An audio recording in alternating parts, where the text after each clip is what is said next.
Welcome to Monday, April 20th, 2020. Has spring sprung finally?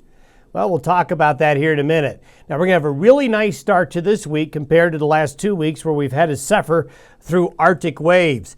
Now, there is a Pacific cold front that's going to arrive late Wednesday through Friday that is going to bring some rain, snow, and thunder to the region. But we're not looking at the snow heavy on the plains. Now, the high country is going to get some spring snow, but nothing too bad on the plains. High pressure for the weekend and into next week. In fact, this weekend and the next week will really be spring-like, and we'll show you why here in a minute. These were our temperatures Saturday night at midnight relative to average across North America. Look at that. Look at all of the blue, green, and purple. Only Florida and the Pacific Northwest had above average temperatures at that time frame. The expanse and the intensity of this cold wave, very, very impressive. But that is going away, heading off to the east, and we're going to see our fortunes change. These are our forecasted high temperatures for today relative to average. You can see the cold is retreating more to the eastern side of the country and up into the Great White North of Canada. Notice the warmth building and temperatures closer to average here in the western United States. By the end of the week, we do cool off a bit. See this patch of blue and green here? Well, this is part of a Pacific cold front that's going to be sliding in. But notice the lack of deep purple and green, and we just don't have nearly the intensity of cold with this next front. But as it comes on south, it will bring a little bit of moisture, and we'll show you that here in a second. This is our current setup. High pressure along the west coast. Notice we still have a northwesterly wind flow into the high plains region.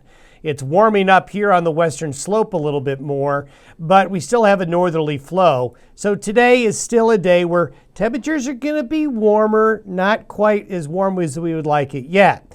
By Thursday, northwest flow comes in and brings in a little bit more in the way of energy and moisture with a Pacific front. We have a little resurgence of that Gulf of Alaska ridge, so we're going to see some cooler weather and some wet weather come in, but it's not a pipeline of Canadian air. Notice the trajectory of the air is Pacific.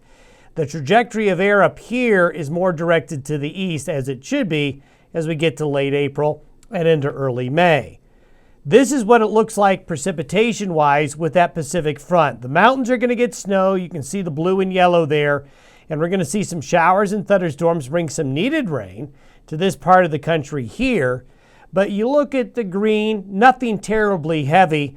And when we look at the snowfall forecast, it's mostly in the higher terrain, the snow, with this front coming Thursday and Friday. This Thursday-Friday front will bring rain and thunderstorm activity to the plains, probably some wet snow above 6,000 and 7,000 feet, spring snow in the mountains, but generally wet conditions to the plains. Now look at this. This is by next Wednesday and Thursday.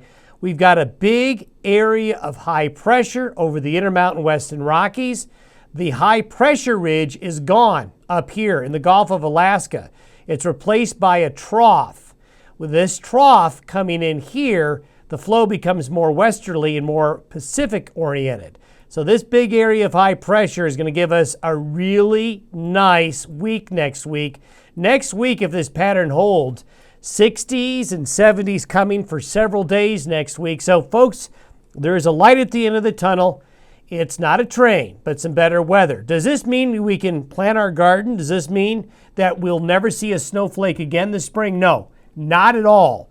Because these upper level lows, although in the Gulf of Alaska help us out, they'll sometimes break off and head towards the Four Corners area in early May. We've seen that many, many times. That's why our last frost and freeze in this part of the country isn't until the second and third weeks of May. But we certainly have a much better pattern coming, more spring-like over the next couple of weeks.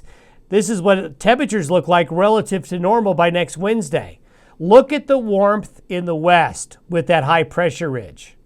So we are looking at much warmer temperatures coming in next week if this pattern holds, and we think it will.